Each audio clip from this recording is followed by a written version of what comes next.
Praise lord. హల్లెలూయా. దేవునికి స్తోత్రం. హల్లెలూయా. గడిచిన పునరుద్ధాన దినం నుంచి ఈ పునరుద్ధాన దినం వరకు దేవుడు మనల్ని ఎంతగానో ఆయన యొక్క కృపలో భద్రపరిచి ఆయన సన్నిధిలో ఈ రీతిగా ఆయన ఆరాధించడానికి ఇచ్చిన ఈ గొప్ప అవకాశాన్ని బట్టి ప్రభునామాన్ని మహిమపరుస్తూ చేరవలసిన మీ అందరికీ ప్రభునామంలో వందనాలు. దేవునికి స్తోత్రం.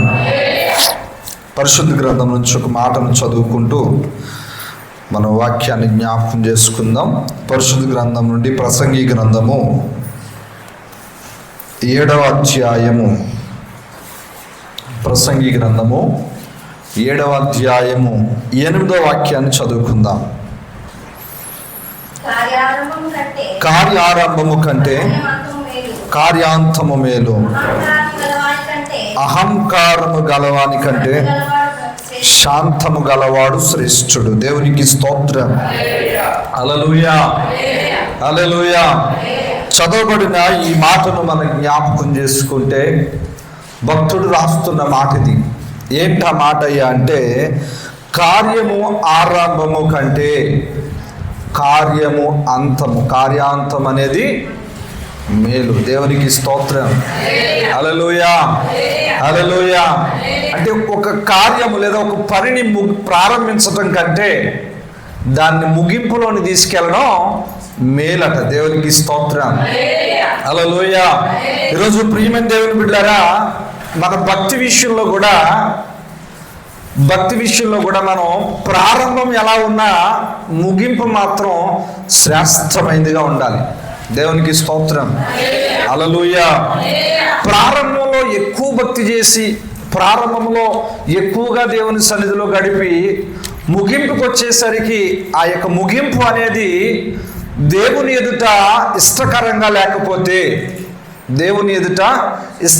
లేకపోతే అది మేలు అయిన లేదా మేలుకరమైన భక్తి అయితే కాదట. దేవునికి స్తోత్రం. హల్లెలూయా.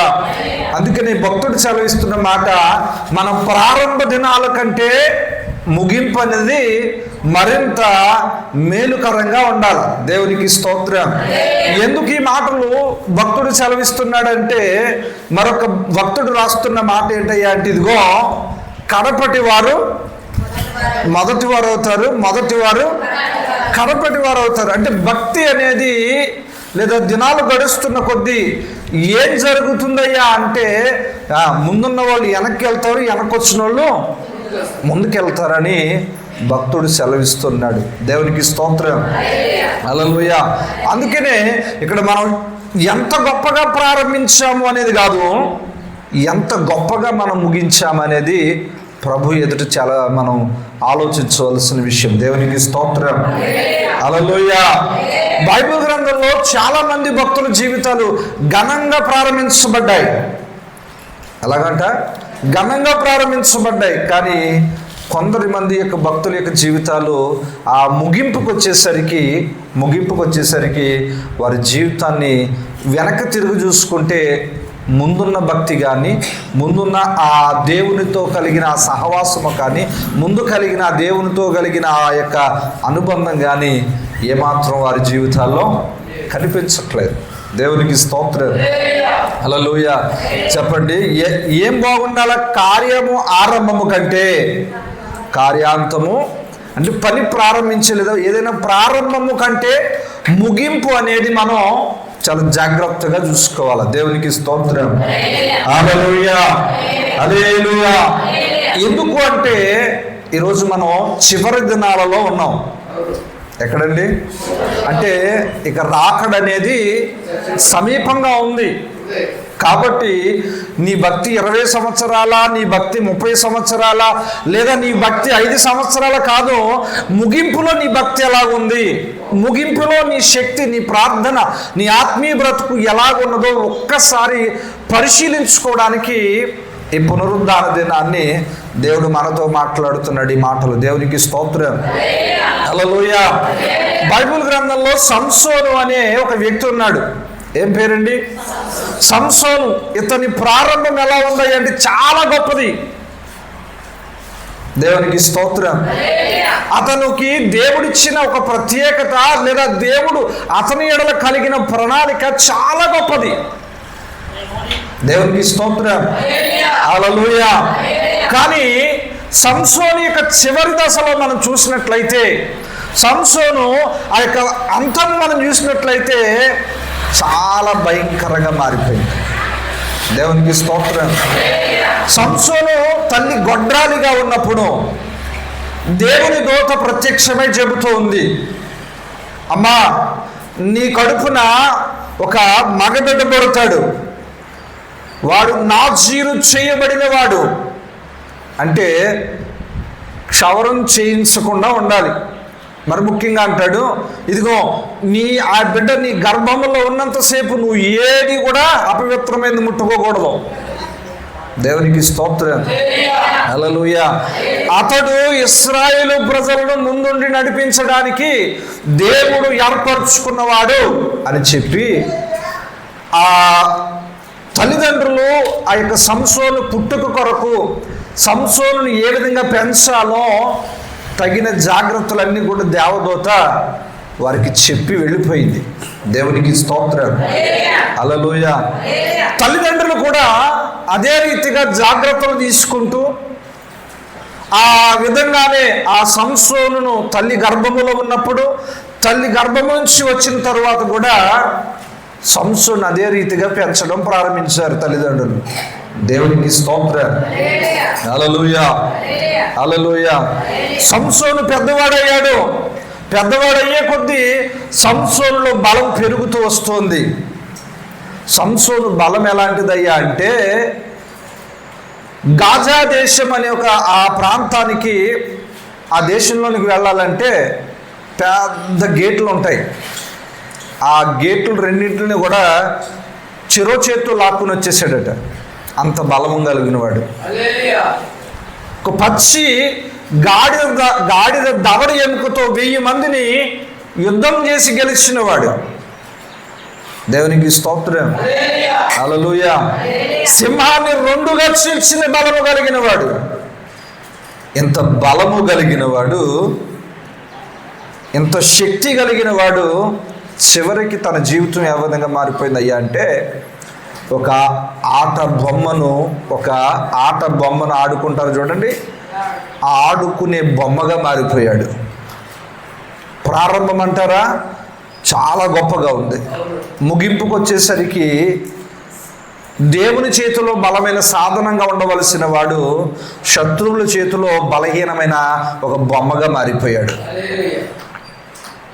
వాస్తవానికి దేవుడు ఎందుకు సంసోన్ని ఎన్నుకున్నాడు అని అంటే, ఆయన ప్రజలను ముందుండి నడిపించడానికి, ఒక న్యాయాధిపతిగా, ఎరగనట ఒక న్యాయము తీర్చడానికి, తన ప్రజలను ముందుండి నడిపించడానికి సంసోనును దేవుడు ఎన్నుకున్నాడు. దేవునికి స్తోత్రం.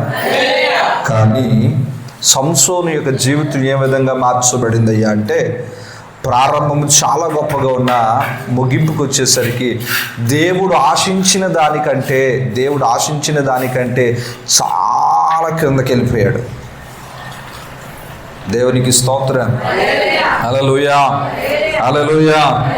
చాలా కింది స్థాయికి వెళ్ళిపోయాడు. ఇంకా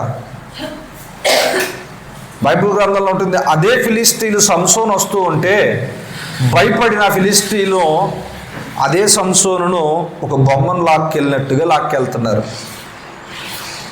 దేవునికి స్తోత్రం. ఎందుకు ఈ మాటలు అని అంటే, చాలామంది సంసోను వలె భక్తి చాలా ఘనంగా ప్రారంభిస్తారు. భక్తి జీవితంలో అద్భుతాలు చూస్తారు, భక్తి జీవితంలో అద్భుతాలు చేస్తారు కూడా. ముగింపుకు వచ్చేసరికి ఏ విధమైన ఆత్మీక బలము కానీ, కార్యములు జరగకపోగా బలహీనపరచబడిపోయి దిగజారిపోతున్న కుటుంబాలు ఎన్నో కనబడుతున్నాయి. దేవునికి స్తోత్రం. హల్లెలూయా. హల్లెలూయా. రోజు దేవుడు మనతో మాట్లాడుతున్న మాట, కార్యము అంటే మనం ప్రారంభం ఎంత ఘనంగా ఉందో ముగింపుకు వచ్చేసరికి మరింత ఘనంగా మార్చబడాలి. దేవునికి స్తోత్రం. చూడండి, కత్తి అనేది పదును పెట్టి కొద్దీ సానబెట్టే కొద్ది ఏమవుతుంది? పదును ఎక్కుద్ది. మరి మన బ్రతుకులు ఏమవుతున్నాయి? దేవునికి స్తోత్రం. మన బ్రతుకులు ఏమవుతున్నాయి అంటే తుప్పు పట్టుపోతున్నాయి. ఎందుకని? మన వాక్యములో బ్రతకడం లేక, వాక్యానుసారమైన జీవితం మన బ్రతుకులో లేక మన బ్రతుకు ఏమైపోతుందయ్యా అంటే ప్రారంభము కంటే ముగింపుకు వచ్చేసరికి మన బ్రతుకులు దేవుని ఎదుట ఇష్టంగా కనబడడం లేదట. దేవునికి స్తోత్రం. హల్లెలూయా, హల్లెలూయా. ఈరోజు మన ప్రారంభము ఎంత గొప్పగా ఉందో, ప్రారంభంలో చేసిన భక్తి కానీ, ప్రారంభంలో చేసిన ప్రార్థన కానీ, ప్రారంభంలో కలిగిన ఆ యొక్క ఆత్మ ఆవేశము కానీ ఈరోజు నీలో ఉందా లేదో ఒక్కసారి పరిశీలన చేసుకో. దేవునికి స్తోత్రం. హల్లెలూయా.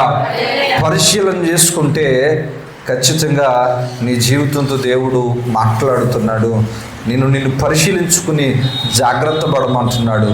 ఈరోజు రేపు లేక రాబో దినాల్లో ఎప్పుడు రాకడనేది మన జీవితంలో, మన యొక్క బ్రతుకులో వస్తుందో, ఎప్పుడు ఈ భూమిని విడిచి వెళతామో మనకు తెలియదు గనక ఏం చేయాలి? మన ముగింపును జాగ్రత్తగా ముగించుకునే వారిగా ఉండాలి. దేవునికి స్తోత్రం. హల్లెలూయా, హల్లెలూయా, హల్లెలూయా. అపోస్తలుడైన పౌలు గారి గురించి మనం చూసినట్లయితే ఆయన ప్రారంభము చాలా దేవుని ఎదుట ఆయాసకరంగా ఉంది. ఒకప్పుడు ఏం చేసేవాడు ఈయన? దేవుని నమ్ముకున్న ప్రతి ఒక్కరిని హింసించేవాడు. ఏమంటాడు? ఆయన ప్రతి ఒక్కరిని హింసించేవాడు. ఆయన ఒక ధర్మశాస్త్రాన్ని పొందుకున్నాడట, ఒక పట్టా పొందుకున్నాడు. ఎందుకని? కేవలం ఎక్కడైతే ఈ కూటాలు జరుగుతున్నాయో, ఎక్కడైతే ఈ మీటింగులు జరుగుతున్నాయో, రాత్రికాల ప్రార్థనలు జరుగుతున్నాయో ఆ కూటాల దగ్గరికి వెళ్ళి వాళ్ళందరినీ హింసించి చంపి ఆ కూడికను, దేవుని కార్యాలన్నింటినీ కూడా నాశనం చేసేవాడు. దేవునికి స్తోత్రం. కానీ ఎప్పుడైతే దమస్కు పట్టణం దగ్గర, ఎక్కడండి? దమస్కు పట్టణం దగ్గర దేవుని యొక్క స్వరము నేరుగా వినడం ప్రారంభించాడో అక్కడి నుంచి మార్చబడ్డాడు. చివరికి అంటాడు, ఇదిగో నా పరుగు తుదముట్టించి తిని అని అంటున్నాడు. దేవునికి స్తోత్రం. అంటే ఆయన ఎంతో నమ్మకంగా చెబుతున్నాడు, నేను నా ముగింపును చాలా ఘనంగా ముగించాను. దేవునికి స్తోత్రం. ఎందుకు అని అంటే వెనక్కి తిరిగి చూశాడు. ప్రారంభం ఎలాగుందో, ప్రారంభం దేవుని ఎదుట చాలా ఆయాసకరంగా ఉంది. యేసు ప్రభు వారు ఆ దర్శనంలో చెప్తూ ఉంటారు, ఎందుకు ఎవరు నువ్వు అంటే నీవు హింసించుచున్నా దేవునికి స్తోత్రం. నువ్వు వినిపిస్తున్నావే, నువ్వు యొక్క బాధ పెడుతున్నావే ఆ దేవుని బిడల యొక్క తండ్రిని లేదా యేసు ప్రభుల వారిని అని అంటున్నాడు. దేవునికి స్తోత్రం. మరి ఆ పౌలు అక్కడి నుంచి తన భక్తి జీవితాన్ని చూస్తే దేవుని కొరకు ఎంతో కార్యాలు చేశాడు, ఎన్నో అద్భుతాలు చేశాడు. దేవునికి స్తోత్రం. హల్లెలూయా. సువార్తను, దేవుని యొక్క పరిచర్యను యేసు ప్రభువారి తర్వాత పరిశుద్ధ గ్రంథంలో యేసు ప్రభువారి తర్వాత మరింత గొప్ప పరిచర్య ఎవరైనా చేశారు అని అంటే అపోస్తులైన పౌలు గారు తప్ప మరి ఎవరు కూడా కనబడడం లేదు. దేవునికి స్తోత్రం. సంఘాలు స్థాపించడం, సంఘాలను ఎప్పటికప్పుడు బలపరచడం. పౌలు గారు ఎన్నో మార్లు ప్రారంభించిన ఆ సేవలో ఎన్నో మార్లు కొట్టబడ్డాడు. ఆఖరికి కొన ప్రాణంతో విడవబడ్డాడు. అయినా ఆయన విడిచిపెట్టలేదు. ఎందుకో తెలుసా? ప్రారంభము కంటే ముగింపు ఎలా ఉండాలనుకున్నాడు? మేలుగా ఉండాలనుకున్నాడు. దేవునికి స్తోత్రం. హల్లెలూయా. ఈరోజు మన ప్రారంభము ఒక పౌలు వలె ఉండాలి. ప్రారంభంలో మనం ఎన్నో చేసాం, దేవునికి ఆయాసకరమైన బ్రతుకుంటాం, దేవునికి ఇష్టం లేని కార్యాలు చూస్తుంటాం, దేవునికి ఇష్టం లేని బ్రతుకును మన జీవితాలు కలిగి ఉంటాం. కానీ ప్రభు చెబుతున్నాడు, ఇదిగో నీ బ్రతుకు ఒక పౌలు వలె ఉంటే నేరుగా నిన్ను ఆ ధవళవర్ణ సింహాసనం దగ్గర దేవుడు తీసుకుని వెళ్తాడు. దేవునికి స్తోత్రం. హల్లెలూయా, హల్లెలూయా. ప్రారంభము కంటే కార్యాంతము చాలా మేలుగా ఉండాలి. ఇప్పుడు చూడండి, ఏదైనా పని ప్రారంభించి మధ్యలో ఆపేస్తే ఏమంటారు? మెచ్చుకుంటారా? ఎప్పుడు కూడా వీడు బతికింతే సగం పనులే చేస్తాడు వీడు అని అంటారు తప్ప, పోన్లేరా ఆడు మంచిగా చేశాడురా, ఆడికి అదే వచ్చిరా అనరు. ఏమంటారు? వీడు బతికి ఎప్పుడు సగం పనులతోనే చేస్తాడు అని అంటారు. అవునా? ఇప్పుడు మనం ఏది చేసినా, ఇల్లు కట్టుకునేటప్పుడు ఇల్లు ప్రారంభించినా, ఏదైనా పని ప్రారంభించినా, వ్యాపారం ప్రారంభించినా, లేదా ఏ కార్యము చేసినా అది ముగింపుకి వెళ్ళకపోతే మనకు ఆశీర్వాదకరంగా ఉండదు. అదేవిధంగా జనులు కూడా మనల్ని ఏం చేస్తారంటే ఆడుకుంటారు. ఇంక వీడి జీవితం ఇంతే, ఇంక వీడి జీవితంలో ఇంక సగమే బ్రతుకుతాడు, సగంగానే బ్రతకాలి వీడి బ్రతుకులు ఎలాంటి అద్భుతాలు జరగవు అని అన్నట్టుగా మనల్ని హేళన చేస్తుంటారు.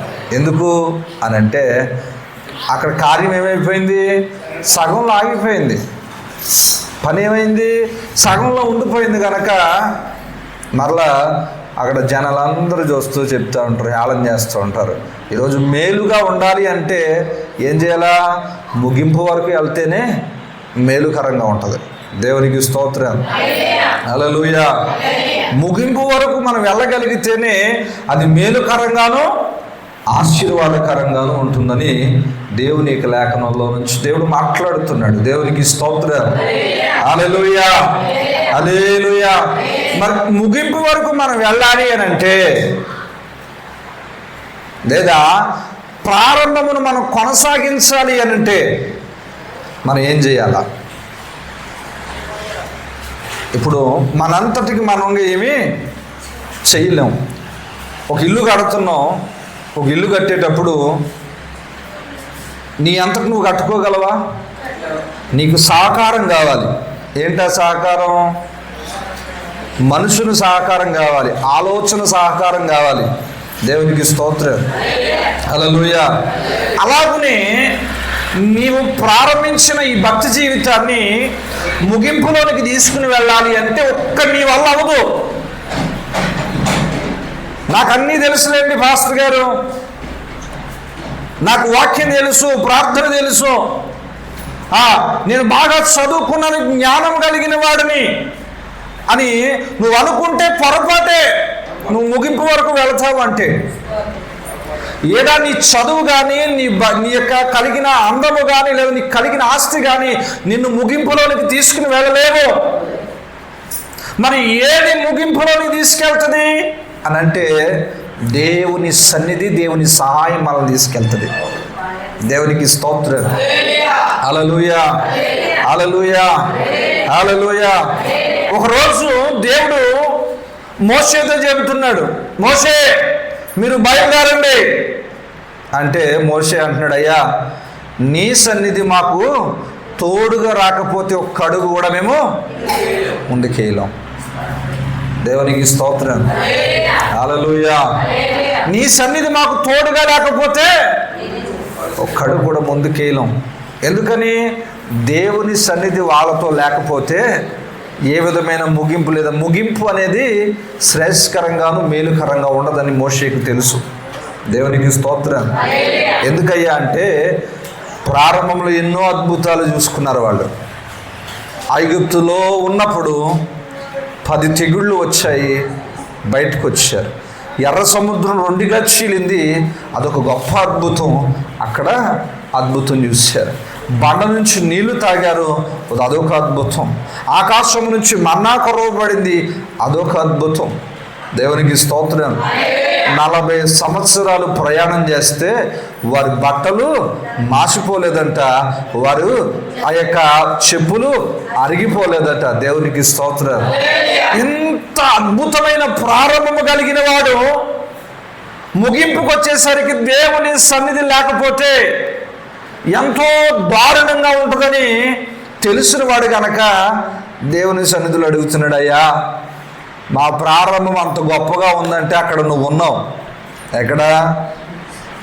మేము వెళ్ళిన ప్రతి చోట నువ్వు ఉన్నావు. పగలు మేఘస్తంభముగా ఉన్నాడు, రాత్రి అగ్నిస్తంభముగా ఉండి ప్రతి విషయంలో దేవుడు వారికి సహాయం చేస్తూ వచ్చాడు గనక వారు జయకేతనం చేస్తూ ముందుకు వచ్చారు. ఇప్పుడు మీరు వెళ్ళండి, నువ్వు వెళ్ళండి అంటే ఎలాగ వెళ్ళిపోమంటావు? నా దేవదూతను పంపుతానయ్యా, నువ్వు వెళ్ళు అని అంటే అంటున్నాడు, మాకు దేవదూత వద్దయ్యా, నీ సన్నిధి కావాలా. దేవునికి స్తోత్రం, హల్లెలూయా. ఏం కావాలట? నీ సన్నిధి మాత్రం చాలు, నీవే రావాలి మాతో. దేవునికి స్తోత్రం, హల్లెలూయా, హల్లెలూయా. ఈరోజు దేవుడు మనతో వచ్చేటట్టుగా మనం బ్రతకాలి. దేవుడు మనతో ఉండేటట్టుగా మనం బ్రతికితే మన ముగింపు కూడా చాలా బాగుంటుంది.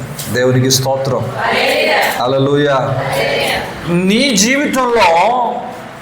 జీవితంలో నువ్వు ఏ పని లేదా ఏం చేసినా ప్రభు నామాన్ని మహిమపరిచేదిగా నీ బ్రతుకు ఉండాలంతే. దేవునికి స్తోత్రం. ఒక మాట, మొన్న ఒక మాట విన్నాను, వీడియో చూశాను. ఏంటదంటే వాస్తవమేది. ఇప్పుడు ఎవరైనా మంచి బట్టలు కట్టుకున్నారనుకో, ఏమంటారు తెలుసా?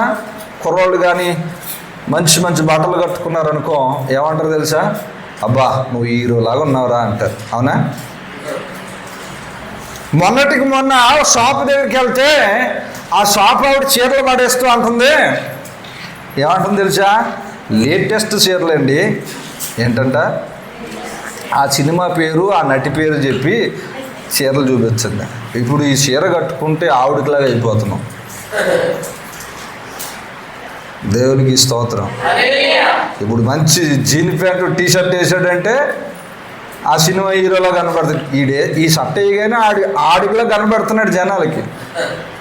దేవునికి స్తోత్రం, హల్లెలూయా, హల్లెలూయా. ఆవిడ కూడా అడిగేది ఎలా అడుగుతున్నారు తెలుసా? పలానా సినిమాలో ఆ చీరలు వచ్చినాయా అండి అని అడుగుతున్నారు. పలానా హీరో వేసుకుంటాడు కదా జీన్ ప్యాంట్ టీషర్టు, మన లేటెస్ట్గా సినిమాలో వచ్చినాయి కదా, అవి ఉన్నాయా అని అడుగుతున్నారు. ఎందుకని? ఇప్పుడు ఈ బట్టలు వేసుకుంటే వీడు ఆ హీరో అనుకరణ లేదా ఆ హీరోని అనుసరిస్తున్నట్టు ఆ హీరోలా ఉన్నాడని చెప్పడానికి. మరి నేను అంటాను, మరి యేసయ్య నువ్వు కలిగి ఉన్నావు కదా, మరి యేసయ్య నీలో ఎప్పుడైనా ఎవరికైనా కనబడ్డా? యేసయ్య నీతో వస్తున్నాడని నువ్వు అనుకుంటున్నావు కదా, యేసయ్య నాతో నడుస్తున్నాడని అనుకుంటున్నాం కదా. మరి బట్టలు వేసుకుంటేనే హీరోలా ఉన్నావు, బట్టలు వేసుకుంటేనే హీరోయిన్లా అయిపోయావు అని అన్నవాళ్ళు అసలు నీలో ఉన్న యేసయ్యని ఎప్పుడైనా చూసారా? ఆయన ఎప్పుడైనా నీతో నడవడం వాళ్ళు చూసారా? కనీసం నువ్వు యేసయ్యలాగా ఎప్పుడైనా మారింటూ వాళ్ళకి ఎప్పుడైనా కనబడిందా? మనం మారితే ఖచ్చితంగా కనబడుతుందా కనబడదా చెప్పాలి. ఇప్పుడు నువ్వు వస్త్రాలు వేసుకున్నావు, వాళ్ళకి కనిపించింది నీ బ్రతుకు, లేదా నీవు కూడా మారితే వాళ్ళకి ఏం చేస్తుంది? కనపడుతుంది. దేవునికి స్తోత్రం, హల్లెలూయా. మరి వాళ్ళకి కనబడట్లేదు, నీ పైన అలంకారమే కనబడుతుందంటే నీలో ఉన్న యేసు ప్రభు కనబడడం లేదంటే దాని అర్థం ఏంటి? యేసయ్య నీతో వస్తున్నట్టా లేనట్టా? మరి యేసయ్య నీతో లేకపోతే ప్రారంభంలో అద్భుతాలు జరుగుతాయా జరగవా? వాస్తవంగా వాక్యం చెబుతుంది, జరగవు. ప్రారంభంలో జరిగిన అద్భుతాలు ఇప్పుడు జరగట్లేదు అని అంటే యేసు ప్రభు యొక్క సన్నిధి మనతో వస్తుందో లేదో ఒకసారి చూసుకోవాలి. దేవునికి స్తోత్రం, హల్లెలూయా, హల్లెలూయా. ఈరోజు ఒక సాధారణమైన వస్త్రాలు వేసుకుంటే నువ్వు వాడిలా మారిపోయి సచ్చు అలాగే ఉన్నావు అని అనే నీ ప్రజలు అసలు క్రీస్తుని కలిగి ఉన్న నిన్ను లేదా క్రీస్తుని ఆరాధిస్తున్న నీవు అసలు ఎప్పుడైనా దేవుని బిడ్డగా నిన్ను చూశారా? దేవుని వాక్యాన్ని మోసే బిడ్డగా నిన్ను చూశారా? అసలు వాక్యము తెలిసిన వానిగా ఎప్పుడైనా నిన్ను గ్రహించారా? మరి ఇంక ముగింపు ఎంత ఘనంగా ఉంటుంది మనం ఎంత దరిద్రంగా ఉంటే? మనం ఇంత దేవుని ఎదుట మనమేమో పాటలు పాడుతూ ఉంటాం, రావాలేసయ్యా నువ్వు నాతో, రావాలేసయ్యా అని పాట పాడుతున్నాం. కానీ అసలు వచ్చిన యేసయ్య మన జీవితంలో ఉన్నాడో లేదో తెలియదు. మోషే ఎందుకు చెబుతున్నాడు? అన్ని అద్భుతాలు విన్నాము, అన్ని అద్భుతాలు చూసాము, అన్ని కార్యాలు చూసాము. అది కేవలము ఏదో మా గొప్ప మా ప్రార్థనో లేక మేం చేసిన యుద్ధాలు కాదయ్యా, నీ సన్నిధి మాతో రావడం బట్టే, నీ ప్రసన్నత రావడం బట్టే. దేవునికి స్తోత్రం. హల్లెలూయా, హల్లెలూయా. ఈరోజు నేను అంటాను, ప్రియమైన దేవుని బిడ్డ, నీ భక్తి, నీ జీవితంలో నువ్వు దేవుని కార్యాలను, నువ్వు మేలులను పొందుకోవడం ఆగిపోయాము అని అంటే ఒకసారి దేవుడు మనల్ని పరిశీలించుకోమంటున్నాడు. ఏంటా పరిశీలన అంటే, అసలు ఆయన మనతో వస్తున్నాడా లేదా? దేవునికి స్తోత్రం. హల్లెలూయా. ఎవరు? దేవుడు సన్నిధి మనతో వస్తుందా లేదా? ప్రారంభంలో జరిగిన అద్భుతాలు ఇప్పుడు ఎందుకు జరగడం లేదండి అని అడిగితే ఆ ప్రశ్నలోనే నీకు సమాధానం ఉంది. ఆ ప్రశ్నలోనే నీకు సమాధానం ఉంది. ఏంటి? అప్పుడున్న భక్తి ఇప్పుడున్నావా? అప్పుడు చేసే ప్రార్థన ఇప్పుడు చేయగలుగుతున్నావా? అప్పుడు కలిగిన ఆ ఆత్మ ఆవేశము ఈరోజు నీ జీవితంలో ఉందా? ఉంటే నీ ముగింపు కూడా మేలుకరంగా మార్చబడుతుంది. దేవునికి స్తోత్రం. హల్లెలూయా. అసలు మన భక్తి అనేది ఎలాంటిదయ్యా అంటే, మెట్టుకు మెట్టు ఎక్కే అనుభవంలో ఉండాలా. కానీ మనం ఏం చేస్తున్నామయ్యా అంటే, ఆ మెట్టు మీద నుంచి మరి కిందకి దిగిపోతున్నాం. ఎక్కిందే ఒక మెట్టు కానీ ఆ ఎక్కిన మెట్టు కూడా మనం ఏం చేస్తున్నామయ్యా అంటే దిగిపోతున్నాం. దిగిపోయి అంటున్నాం కదా, నా ముందు ఇంకా చాలా మెట్లు ఉన్నాయండి పాస్టర్ గారు అని అంటున్నాం. ఎక్కిన మెట్టే దిగేసాం, ఇంకా ఇన్ని మెట్లు ఎక్కాలండి అన్నట్టుగా మన బ్రతుకు కనబడుతుంది. దేవునికి స్తోత్రం. హల్లెలూయా. నిజంగా ఆలోచన చేయండి. ఈరోజు ముగింపులో నువ్వు నిజంగా పౌలు గారు చెప్పే ఆ సాక్ష్యాన్ని నువ్వు చెప్పగలిగే అనుభవంలో నువ్వు ఉన్నావా? పౌలు చెబుతున్నాడు, ధైర్యంగా చెప్పగలుగుతున్నాడు, నేను మంచి పోరాటము పోరాడించిని. నువ్వు పోరాడుతున్నావా? అసలు నువ్వు పోరాటంలో ఉన్నావా? పోరాటాన్ని ముగించే అనుభవంలో నువ్వు ఉన్నావా? ఇవేవి మనం చూడంగానే నాకు ఆ కార్యం జరగలేదు, నాకు అద్భుతం జరగలేదు, నా జీవితంలో ఆశీర్వాదం లేదు, ఇది మాత్రమే మనం చూసుకుంటూ ఉంటాం. యేసు ప్రభు వారు కూడా చాలా స్పష్టంగా చెప్పేవారు. ఆయన చేసిన 3.5 సంవత్సరాల పరిచర్యలో కూడా చాలాసార్లు చెప్పారు, రోగులను స్వస్థపరచడం లేదా అద్భుతాలు చేయడం కాదు గొప్ప, కానీ యేసు ప్రభు వారు అనేవారు పరలోక రాజ్యానికి చేరబడడం చాలా గొప్ప. దేవునికి స్తోత్రం. హల్లెలూయా, హల్లెలూయా. ఆ పాపాత్మురాలైన స్త్రీ వచ్చి యేసయ్య పాదాలు తుడుస్తున్నప్పుడు అందరూ ఆమె గత జీవితంలో చేసిన పాపాలని జ్ఞాపకం చేసుకున్నారు. కానీ యేసయ్య ఆమె ముగింపును ఘనంగా చూస్తున్నాడు. దేవునికి స్తోత్రం. హల్లెలూయా. యేసయ్య ఆమె ముగింపును ఘనంగా చూశాడు. ఈరోజు నా జీవితంలో దేవుడు ఎలా చూస్తున్నాడు? అసలు నా ముగింపు ఏ విధంగా ఉండబోతుంది? నేను అంటాను, ప్రియమైన దేవుని బిడ్డలారా, మనం చాలాసార్లు ఈ మాట వినని యోనా వలె ఉంటున్నాం. పైకి దేవుని మాట వినబడుతున్నా, ఎలా? దేవుని వాక్యము, దేవుని మాట మనకు వినబడుతున్నా వినబడనట్టు బ్రతుకుతున్నాం. ఏంటంట? దేవుని వాక్యము, దేవుని మాట వినబడుతుంది కానీ వినబడనట్టు బ్రతుకుతున్నాం. దేవునికి స్తోత్రం. హల్లెలూయా, హల్లెలూయా. ఈరోజు మన బ్రతుకును ఒక్కసారి పరిశీలించుకోమని దేవుడు మాట్లాడుతున్నాడు. అసలు నీ కార్యము ఆరంభంలో ఎంతగా ఉన్నావు, లేదా నీ భక్తి జీవితంలో ఆరంభంలో ఎలాంటి భక్తి కలిగి ఉన్నావు, ఈ రోజు ముగింపుకు వస్తూ ఉన్నావు, జాగ్రత్త పడమంటున్నాడు. నిన్ను పరిశీలించుకోమంటున్నాడు. ముగింపుకు వస్తుండగా అసలు నీ బ్రతుకులో ఎలాంటి కార్యాలు జరుగుతున్నాయి, ఎలాంటి అద్భుతాలు జరుగుతున్నాయి, లేదా నీ ముగింపు అనేది సరిగా ఉన్నదా లేదా అనేది ఇప్పుడు నిన్ను పరిశీలించుకోమని దేవుడు నీతో నాతో మనందరితో మాట్లాడుతూ ఉన్నాడు. దేవునికి స్తోత్రం. హల్లెలూయా, హల్లెలూయా. ఒక గమ్యానికి లేదా ఒక ప్రయాణం ప్రారంభించాము అని అంటే మనం చివరి వరకు వెళితేనే గమ్యం చేరినట్టు. అవునా? మాట్లాడుతలేదు. ఒక ప్రయాణం ఒక ప్రయాణం ఏదైనా ఊరు వెళ్ళాలనుకున్నాం అనుకోండి, ఆ గమ్యానికి చేరితే కానీ మన ప్రయాణం పూర్తి అవునట్టు కాదు. మరి మధ్యలో నుంచి మధ్యలోకి వెళ్ళి వెనక్కి వచ్చేస్తే అసలు ఇంటికాడోళ్ళు ఏమంటారు నిన్ను, అసలు నిన్ను కన్న తల్లిదండ్రులు ఏమంటారు నిన్ను, అసలు ఒక ఊరు వెళ్ళవలసిన ప్రయాణం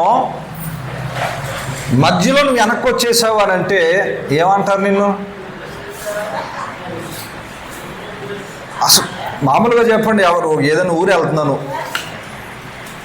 రాజమండ్రో లేకపోతే మరొక ఊరు వెళ్తున్నావు, బాగానే ప్రారంభించావు, బాగానే ప్రయాణం అయ్యేలో మధ్యలోకి వెళ్ళగానే ఎందుకో తెలియక వెనక్కి వచ్చేసావు. ఇంటికి వచ్చిన తర్వాత ఏమంటారు? నేను భలేగా వచ్చేసావురా అని అంటారా? ఏమంటారు? వెళ్ళడం ఎందుకు, రావడం ఎందుకు, నిన్ను వెళ్ళమని ఎవడు చెప్పాడు అని అంటారా? అవునా? అంటారా? బాగానే వచ్చేసావు మధ్యలో అంటారా? అనరు కదా. అసలు నిన్ను ఎవడు ప్రారంభించమన్నాడు రా, నిన్ను ఎవడు వెళ్ళమన్నాడు అని అడుగుతారు. అవునా? మరి ఈరోజు మన బ్రతుకును కూడా ఒకసారి చూడండి. మన ప్రయాణాన్ని, ఆత్మీయ ప్రయాణాన్ని ప్రారంభించాం. మధ్యలో నేను వెళ్ళిపోతాను అని అంటే చాలామంది అవమానపరచడానికి, ఏళన చేయడానికి సిద్ధంగా ఉన్నారు.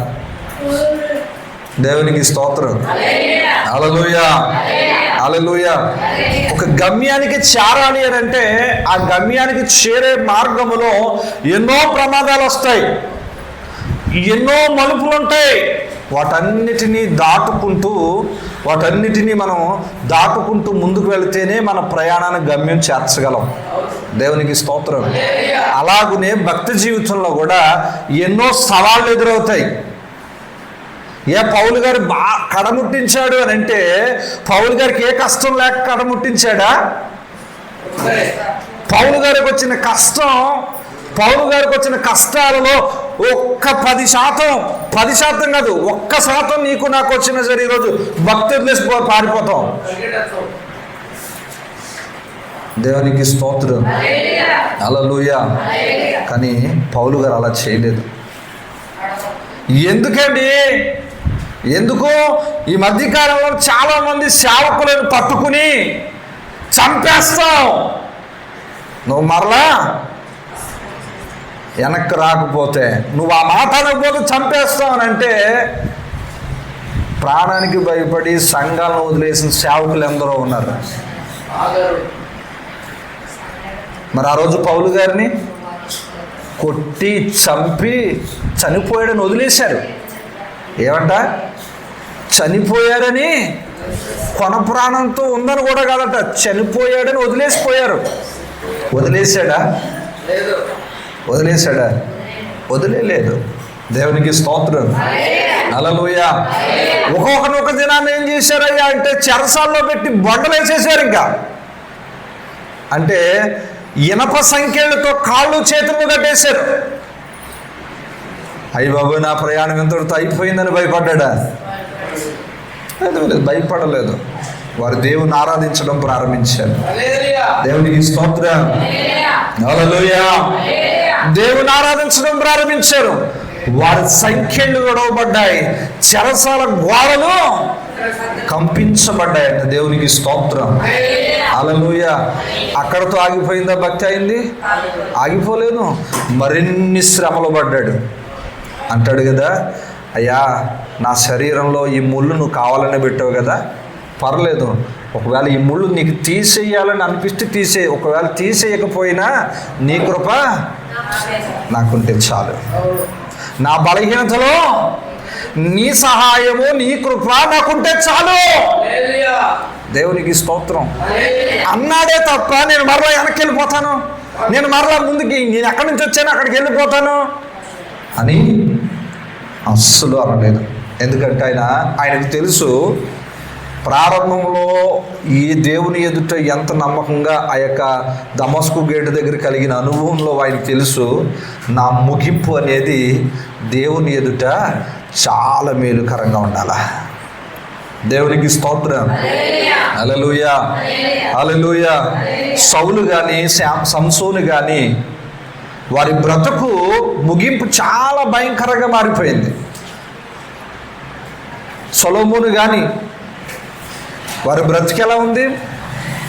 ముగింపు అనేది చాలా భయంకరంగా మారిపోయింది. దేవునికి స్తోత్రం. హల్లెలూయా, హల్లెలూయా. నన్నంటే అంటారు ప్రియమైన దేవుని బిడ్డలారా, పేతురు కానీ యోహాను కానీ ఇక క్రొత్త నిబంధన భక్తులు కొంతమంది ఉన్నారు. వారు మొదట దేవుని సన్నిధిలో భయపడ్డారు. దేవుని సన్నిధిలో వారు భయపడ్డారు. దేవుణ్ణి ఆరాధించేటప్పుడు లేదా దేవుని సన్నిధిలో కలిగే శ్రమలను బట్టి వారు చాలా భయపడ్డారు. కానీ ఎప్పుడైతే దేవుని పరిశుద్ధాత్మ వారి మీదకి వచ్చిందో ఇక వారి జీవితంలో భయం అనేది పోయింది. వారి బ్రతికి ఎలా ఉందంటే ఇప్పుడు చావైనా బ్రతుకైనా క్రీస్తు కొరకే అని వారు బ్రతకడం ప్రారంభించారు. వారి ముగింపుకు వచ్చేసరికి ఎంత దారుణమైన చావులయ్యా అంటే, ఒకరిని చర్మం వలిసేశారు, ఒకరిని తలక్రిందులుగా వేశారు, ఒకరిని రాళ్ళతో కొట్టి చంపారు. అయినా బయటికి కనిపించే ఈ ముగింపు కొట్టబడ్డారు, చంపబడ్డారు అంతే. కానీ దేవుని దృష్టిలో వారి ముగింపు ఎలా ఉందంట? అద్భుతంగా, మేలుకరంగా, దేవుని ఎదుట దేవుని కుడి పార్శ్వము పక్కన కూర్చుండబడేటట్టుగా ఉంది. దేవునికి స్తోత్రం. స్టెఫెనుని రాళ్ళతో కొడుతున్నప్పుడు పరలోకం తెరవబడిందంట. ఏం చేయబడింది? పరలోకం తెరవబడింది. అక్కడి నుంచి ఒక స్వరం వినబడుతుంది, దేవునికి స్తోత్రం, ఈయన నా ప్రియ కుమారుడని. చూడండి ఎంత అద్భుతమైన కార్యాలు ముగింపులో వారు కలిగి ఉన్నారు. ఎందుకు? ఏమైందయ్యా అంటే వారు దేవుని సన్నిధి కూడా నడిచారు. దేవుని సన్నిధి, దేవునితో పాటుగా వారు నడిచారు కనుక అద్భుతమైన మేలులు, అద్భుతమైన కార్యాలు వారి జీవితాల్లో చూడగలిగారు. ఈరోజు నువ్వెందుకు చూడలేకపోతున్నావు? ఈరోజు నువ్వు నేను ఎందుకు పొందుకోలేకపోతున్నావు? ప్రారంభంలో పొందుకున్నాం కదా, ప్రారంభంలో ఎందుకు అన్ని కార్యాలు జరిగాయి, ఇప్పుడు ఎందుకు జరగడం లేదు అయ్యా అంటే అది మనల్ని మనం వేసుకోవాల్సిన ప్రశ్న. అదే సమాధానం చెబుతుంది, నువ్వు ప్రారంభంలో చేసిన భక్తి ఈరోజు నీ జీవితంలో లేదు, ప్రారంభంలో చేసిన ఆ ప్రార్థన ఈరోజు నీ జీవితంలో లేదు, ప్రారంభంలో కలిగిన ఆ సమర్పణ, ప్రారంభంలో కలిగిన ఆ యొక్క గట్టి పట్టుదల కలిగిన ప్రార్థన జీవితము మన బ్రతుకులు లేక ఈరోజు మనం బలహీనపరచబడిపోతున్నాం. ఒకప్పుడు బలమైన సాధనంగా వాడబడ్డావు, ఒకప్పుడు బలమైన ప్రార్థనా శక్తిగా మార్చబడ్డావు. ఈరోజు ప్రార్థించాలంటేనే భయపడేటట్టుగా మార్చబడిపోయావు. ఎందుకు అని అంటే ఈరోజు మనం బలహీనపరచబడుతున్నాం అంటే ఈరోజు మన దేవుని సన్నిధి మనతో లేకపోవడమే. దేవుడు పిలుస్తున్నాడు, మరలా అడుగుతున్నాడు, వెనక్కి రమ్మంటున్నాడు. దేవునికి స్తోత్రం. దేవుడు నిన్ను నన్ను మరలా అడుగుతున్నాడు, వెనక్కి రండి, మరలా నీ యొక్క స్థితిని జ్ఞాపకం చేసుకోమంటున్నాడు. ముగింపుకు ప్రయాణం అవుతున్న ఆ యొక్క గమ్యానికి చేర్చబడే మనము ఎలా ఉండాలట? మేలుకరమైన ముగింపు ముగించేవారిగా మనం ఉండాలి. దేవునికి స్తోత్రం. హల్లెలూయా. మధ్యలో సగం పనులతో మధ్యలో మనం ఏ విధమైన భక్తిలో వెనక్కి వెళ్ళిపోయేటట్టుగా కాక, కష్టం వచ్చినా నష్టం వచ్చినా, బాధ ఉందనే, కష్టాల్లో ఉన్న, శ్రమల్లో ఉన్న, ఎప్పుడు ఎలా ఉన్నా సరే భక్తి కొరకు దేవుని సన్నిధిలో మనం ఎప్పుడు కూడా పోరాడుతూనే ముందుకు కొనసాగేవారిగా మనం ఉండాలి. దేవునికి స్తోత్రం. హల్లెలూయా, హల్లెలూయా. కొంతమంది భక్తులు ఎందుకు వెనక్కి వెళ్ళిపోయారు అని అంటే వారితో దేవుని సన్నిధి లేక, దేవుని సన్నిధి వారితో లేక వారు అపజయాలు పొందుకున్నారు, వెనక్కి వెళ్ళిపోయారు. ముగింపు అనేది భయంకరంగా మారిపోయింది. కానీ కొంతమంది భక్తుల జీవితం ఎందుకు ప్రారంభం బలహీనంగా ఉన్న ముగింపు ఘనంగా మార్చబడింది అని అంటే వారితో దేవుడు నడిచాడు, వారితో దేవుని సహవాసం ఉన్నది, వారితో దేవుని కార్యములు నిరంతరం కూడా పొందుకుంటూ వెళ్ళారు. ప్రియమైన దేవుని బిడ్డ, మరొకసారి దేవుని వాక్యాన్ని మీకు జ్ఞాపకం చేస్తున్నాను. కార్యము ఆరంభము కంటే కార్యాంతము మేలు. దేవునికి స్తోత్రం. అందుకని మాట అంటారు కదా, ఏమనంటారు, ఇదిగో పని మొదలెట్టేస్తే కాదు, చాలామంది అంటారు పని మొదలెట్టే సంకలు గుద్దేసుకోవడం కాదురా, ఏం చేయాలట, పని పూర్తి చేస్తేనే. ఏదో నీకు వచ్చింది కదా అని చెప్పి చిన్న వ్యవసాయము చిన్న వ్యాపారం మొదలెట్టేసి నేను నా ముందు లేరురా ఎవడు అన్నంతగా గొప్పగా నువ్వు వెళ్ళిపోకో. ఎందుకని ఇంక ఇలాంటి వాళ్ళు చాలామంది పడ్డారా, జాగ్రత్తగా ఉండి ముందుకు వెళ్ళాలా అని అంటారు. అవునా కదా? అంటే మనం ప్రారంభించామని గొప్పగా అనుకుంటాం కాదు, కానీ దాన్ని ముగింపులోనికి తీసుకుని వెళితేనే గొప్ప ఘనత అనేది మనకు కలుగుతుంది. దేవునికి స్తోత్రం. అది వ్యాపారమైనా ఉద్యోగమైనా మరొక చదువైనా సరే మనం పూర్తి చేయగలిగితేనే మనకు ఒక మంచి సాక్ష్యం ఉంటుంది, మంచి ఆశీర్వాదకరమైన మంచి బ్రతుకు మనం కలిగి ఉంటాం. కాబట్టి దేవుని సన్నిధిలో ప్రియమైన దేవుని బిడ్డలారా, భక్తిని ఒక్కసారి పరిశీలించుకోండి. నీ భక్తి నా భక్తి ప్రారంభంలో ఉన్నట్టున్నామా, ముగింపుకు వచ్చేసరికి ఆ ముగింపులో ఎంత ఘనంగా ఉండబోతున్నాం. రెండవదిగా మనం చూసుకోవాల్సింది ఆ రోజు చేసిన ఆత్మీయ ఆ యొక్క అనుభవం లేదా ఆ రోజు కలిగిన ఆ ప్రార్థన శక్తి ఈరోజు మనం కలిగి ఉన్నామా లేదా అనే దాన్ని మనం జాగ్రత్తగా పరిశీలించుకోవాలి. ఎందుకంటే రాకడ దినాలు సమీపంగా ఉన్నాయి. మనందరం కూడా దేవుని ఎదుట నిలవబడాలని నా దేవుని ఆశ ఉన్నది కనుక మనందరం కూడా ముగింపు అనేది బలంగా దేవునికి ఇష్టకరంగా మేలుకరంగా ఉండాలని ఆశపడుతుండగా అలాంటి బ్రతుకు ఆ మంచి ఆ యొక్క నడిపింపు దేవుని సహాయము దేవుని సన్నిధి మనతో వచ్చి మనందరినీ కూడా ఆయన యొక్క సన్నిధిలో బలపరిచి దీవించి నడిపించునుగాక. ఆమేన్. ఈ కొద్ది మాటలు దేవుడు మనందరి వినికిడిలో దీవించి ఆశీర్వదించునుగాక. ఆమేన్. ప్రార్థన చేసుకుందాం. చెప్పబడిన మాటలను ఒకసారి మనం జ్ఞాపకం చేసుకుందాం. దేవా, నా కార్యము ఆరంభము కంటే ముగింపు మేలుకరంగా ఉండాలని నీ మాటలతో నాతో మాట్లాడినందుకు నీకు వందనాలు. ఇదిగో సంసోను కానీ ఆ యొక్క సౌలు కానీ అయా ఇదిగో కొన్ని సొలొమోను కానీ వారి యొక్క ఆరంభము చాలా గొప్పగా ఉంది. కానీ ముగింపుకు వచ్చేసరికి అయా ఇదిగో వారు ఎంతో అయా నీ ఎదుట దీన స్థితిలో భయంకరమైన స్థితిలోకి వెళ్ళిపోయారయ్యా. కానీ పౌలు అదేవిధంగా అయ్యా ఇదిగో పేతురు యోహానులు కానీ నీ భక్తిలో వారు ప్రారంభంలో ఎంతో దీనస్థితిలో ఉన్నప్పటికీ ముగింపుకు వచ్చేసరికి నాయన నీ కొరకు ఎన్నో శ్రమలు పడినా ఎన్నో కష్టాలు పడినా వారు నీ ఎదుట అయ్యా నీ ఎదుట నాయన మేలుకరమైన భక్తి చేసి నిలబడ్డాను.